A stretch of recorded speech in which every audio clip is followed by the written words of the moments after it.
and I will be serving as the moderator for today's presentation. Along with me are my teammates. My name is Aurel. My name is Irma. And David, who will also take part in delivering the material. In this session, we will present a topic title. Okay, well then let's process directly to the material that will be presented by Aurel. Saya akan menjelaskan tentang perusahaan DHL Chile.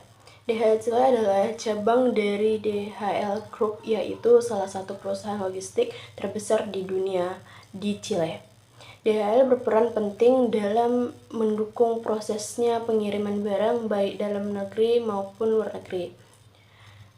DHL Chile menyediakan layanan ekspor. Mereka membantu perusahaan dalam mengurus pengiriman barang antar negara, mulai dari dokumen, proses bea cukai, sampai pengiriman lewat udara maupun laut. Jadi, proses perdagangan internasional bisa berjalan lebih cepat dan aman. DHL juga dikenal dengan layanan kurir cepat ataupun ekspres. Layanan ini digunakan untuk pengiriman dokumen dan paket yang membutuhkan waktu tiba yang lebih cepat dan terjamin. Sekian dari hasil presentasi saya. Terima kasih. Nah, di sini saya akan menjelaskan tentang challenge phase. Nah, yang pertama itu ada condition. Nah, Chile ini memiliki bentuk wilayah yang sangat panjang dan kondisi geografis yang beragam. Mulai dari gurun utara, pegunungan Andes di tengah, hingga wilayah dingin di selatan. Nah, hal ini itu menyulitkan distribusi barang karena jarak tempuh yang sangat jauh. Biaya transportasinya itu tinggi serta keterbatasan akses di daerah tertentu. Nah, kondisi alam seperti gempa bumi dan cuaca ekstrim juga dapat mengganggu aktivitas logistik. Nah, yang kedua itu ada dependence on ports and logistic congestion.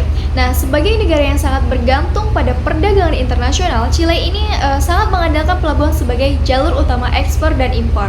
Nah, ketergantungan ini tuh sering menimbulkan kemacetan di pelabuhan, terutama saat volume barang meningkat. Nah, jadi akibatnya itu terjadi keterlambatan pengiriman, peningkatan biaya logistik, dan penurunan efisiensi rantai pasok. Nah, yang ketiga ini adalah economic fluctuation and international regulation. Nah, di mana fluktuasi ekonomi global seperti perubahan nilai tukar dan permintaan pasar internasional berdampak langsung pada biaya dan kelancaran logistik di Chile. Nah, selain itu juga perbedaan serta perubahan regulasi perdagangan internasional menuntut perusahaan logistik untuk tetap menyesuaikan proses operasionalnya agar tetap patuh hukum di kompetitifnya tersebut.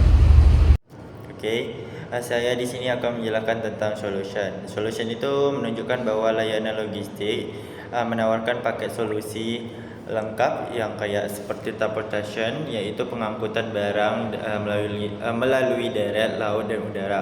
Nah, di sini ada juga procurement, yaitu pengadaan dan pengelolaan pembelian barang atau material dari pemasok. Nah, yang ketiga itu ada warehousing, yaitu penyimpanan dari gudang agar pemasokan selalu tersedia dan terkendali. Nah, yang keempat yaitu ada list mail delivery, yang dimana pengiriman akhir ke alamat pelanggan biasanya menentukan pelanggan secara langsung. Dan selanjutnya saya menjelaskan tentang strategi important of logistik, yang dimana secara tidak strategis logistik itu yang dikelola dengan baik dan membuat operasional perusahaan yang lebih efisien karena aliran barang menjadi lebih cepat, biasanya biaya menurun dan rantai pasok lebih terkoordinasi. Hal ini sekaligus meningkatkan kepuasan dari pelanggan melalui pengiriman yang tepat, waktu, dan handal, serta memperkuat keunggulan bersaing karena perusahaan dapat memberikan layanan lebih baik, harga lebih kompetitif, dan menjangkau pasar yang lebih luas daripada pesaing. Jadi, kesimpulan dari materi ini, DHL Chile merupakan perusahaan logistik internasional yang mampu menghadapi berbagai tantangan distribusi di Chile, mulai dari kondisi geografis yang sulit hingga meningkatnya permintaan e-commerce. Dengan dukungan teknologi canggih, jaringan yang kuat, serta layanan pengiriman yang cepat dan berpercaya,